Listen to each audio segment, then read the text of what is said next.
We went from this, shot in a director's driveway, pretty amazing, right?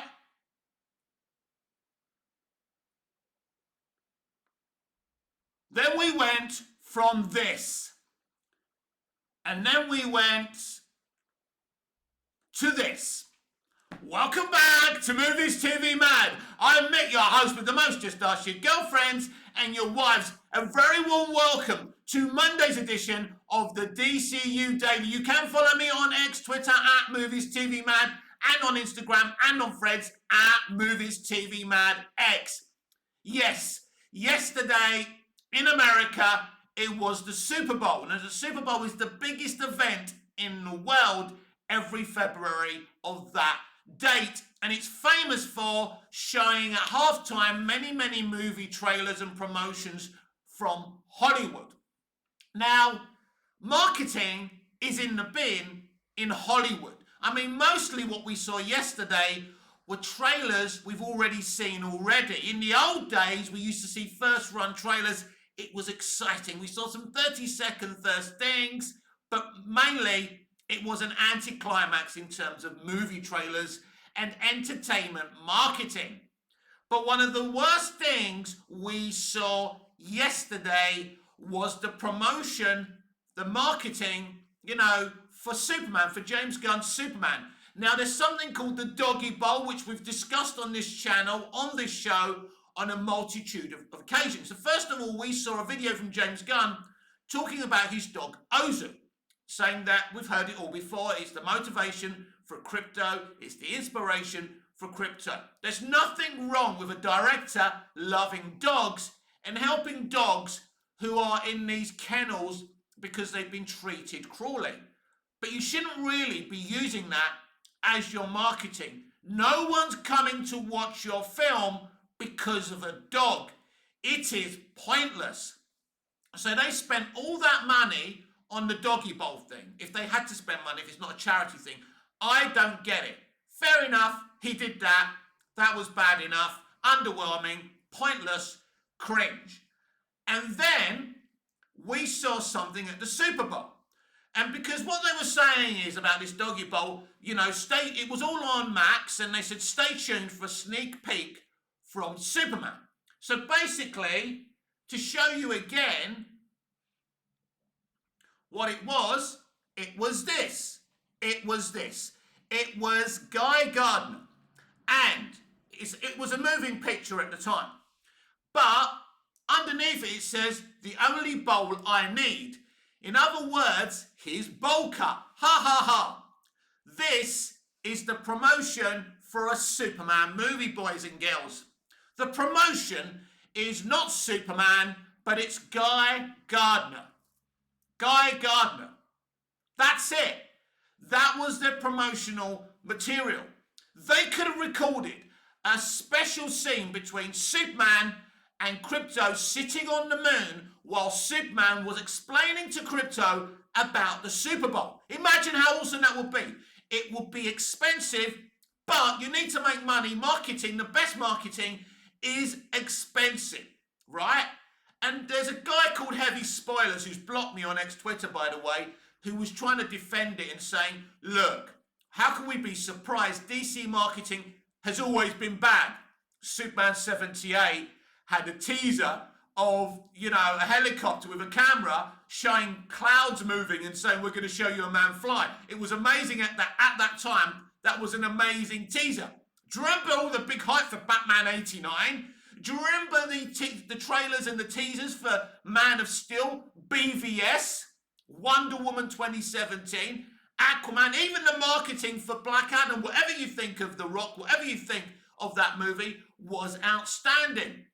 We've had a lot of great DC marketing. He was talking about all the DCEU films that came out, the last lot of DCEU films that had crap marketing, but that wasn't the reason they flopped. They were bad movies because James Gunn put his stamp on them. He reworked them. In the Flash movie, we have a Flash and Ezra Miller with a gap in his teeth. He's lost a tooth. Ha ha ha. George Clooney appears as Batman. Ha ha ha. Crap. Look at the cringy humour he injected into Aquaman and the Lost Kingdom. And it's all there. People are saying, Who's in charge of this marketing?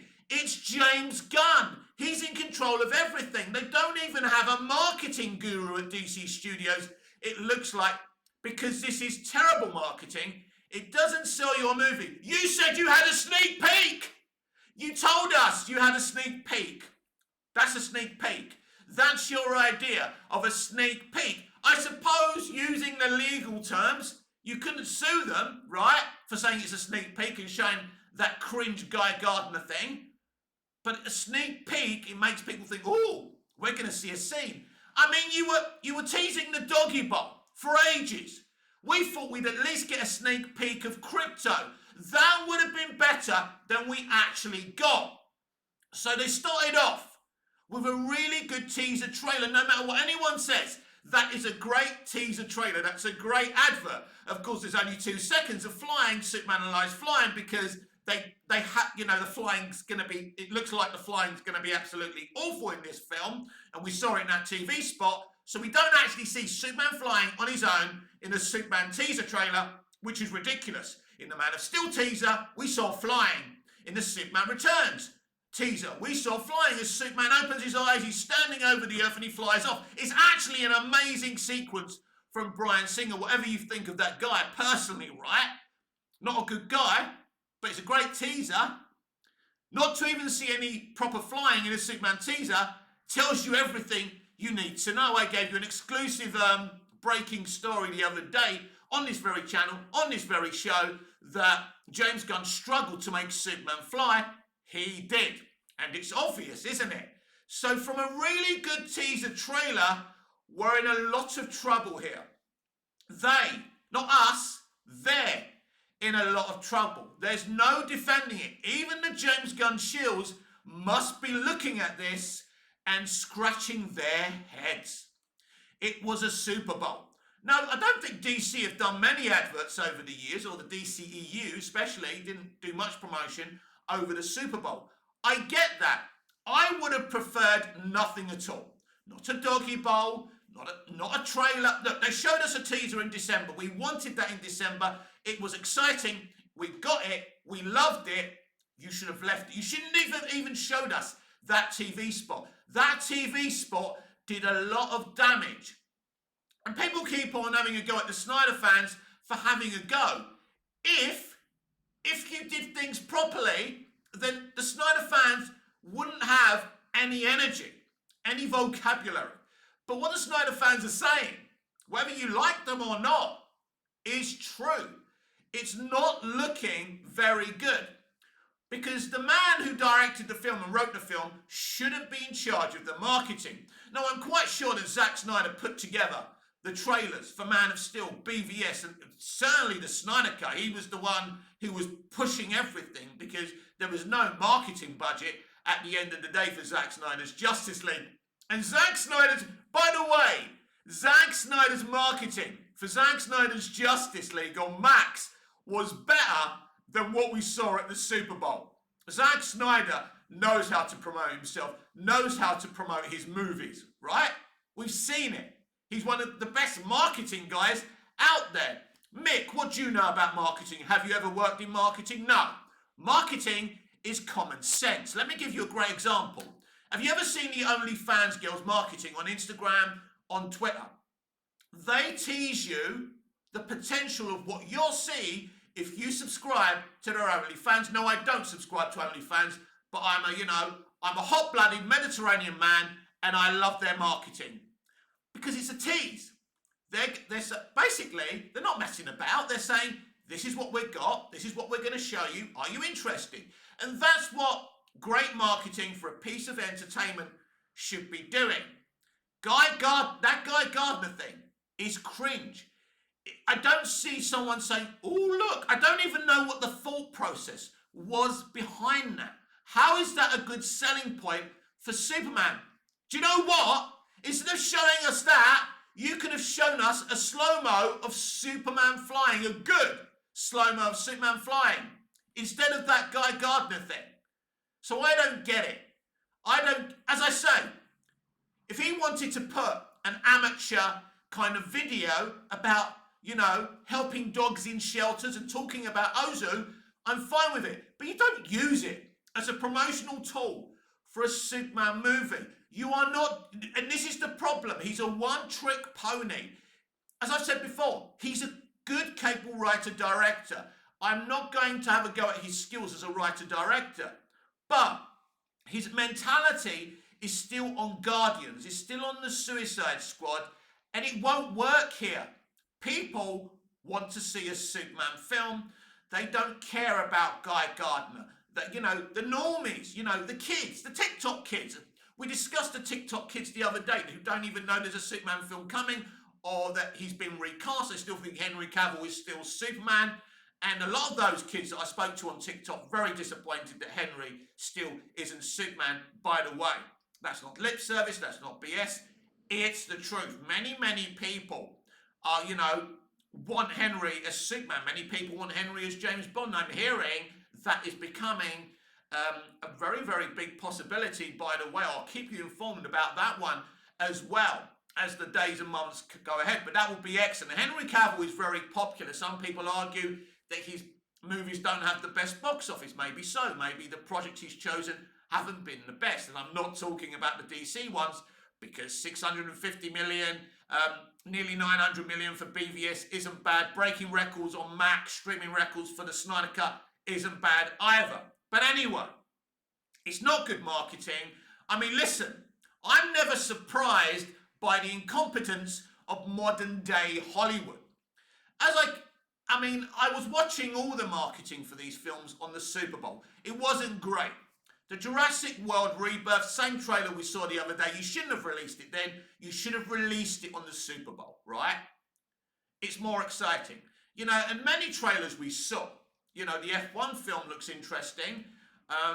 Mission Impossible 8 is just Tom Cruise. He's continuing his adrenaline porn. It's boring at this point. Please, Tom, go back to making movies. Go back to being an actor, please. We're done with you flying out of planes. We don't care that you nearly ran out of oxygen. It's boring. Start making movies again. But anyway, right, back to the case in point. It wasn't good. It was cringe. It was a total waste of time. And I would have rather had nothing. And as I said earlier, they should have just stuck to that brilliant teaser and then just wait until they were ready to release the main trailer. Basically, we shouldn't have had anything until the main trailer. The teaser was perfect. The teaser was perfect. It was a really good teaser, right? This could still be a really good film, and that's not my point. But when you've got people like the Snyder fans going around and they're against you, what you don't do is give them ammunition. You don't give them fuel. You're making their job easy for them because it isn't a good situation. It isn't good to tell people there's a sneak peek and then just to give them that slow-mo of Guy Gardner, aka Nathan Fillion. Now, I don't know. Does Fillion look good? I think Fillion looks okay as Guy Gardner. I don't think he looks bad as Guy Gardner. That's not the point. You can't sell a Superman movie on other characters. You can only sell it on Superman, on Jimmy, on Clark, Lois. I mean, do you know what? You should have maybe shown a bit of Lois. Something we haven't seen yet of Lois. Lois Lane is such a huge, important figure in the Superman universe. But that's what I'm saying. Lois is synonymous with Superman. That would have been cool. But Guy Gardner, unless you're a huge comic book stan, you don't see that connection. The comic book stans are going to watch this movie, whatever happens. But you need to capture the TikTok generation. You need to capture the normies. But in Guy Gardner isn't it. And yes, it is absolute cringe. It is embarrassing how incompetent these people are. But you don't tell people you have a sneak peek and then give them that. That's terrible. That's disingenuous. That's BS. That's lying. And a lot of gun shills are blaming the Hollywood Reporter for saying there was going to be a sneak peek. They only told us what Warner Brothers told them they were going to do. What James Gunn told them they were going to do. So if you're going to accuse THR of lying, then you need to accuse James Gunn, the bestest director ever of lying. And it's not the first time, is it now?